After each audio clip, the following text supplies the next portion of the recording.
চক্রান্ত করে অভিষেক ব্যানার্জিকে, কল্যাণ মুখোপাধ্যায়কে এই যে অপমান ও অপদস্থ করা হচ্ছে, এটা কিন্তু খুবই নক্কারজনক, দুঃখজনক।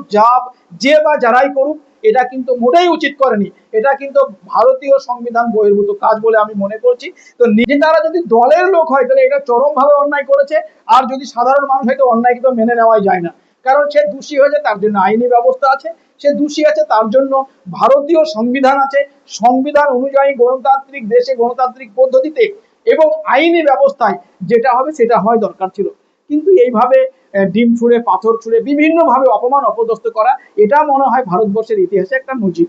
মানে আইনের ব্যবস্থা নিয়ে তাদেরকে উপযুক্ত শাস্তি দেওয়া যায় সেই দিকে। এই ধরনের ঘটনা আমরা কখনো দেখিনি। আমার বয়স প্রায় 45 বছর হয়ে গেল।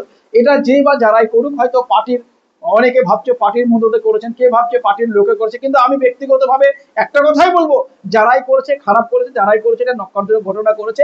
আগামী দিনে যেহেতু যেন এই ধরনের ঘটনা না ঘটে সেই দিকে একটু দৃষ্টি আকর্ষণ করতে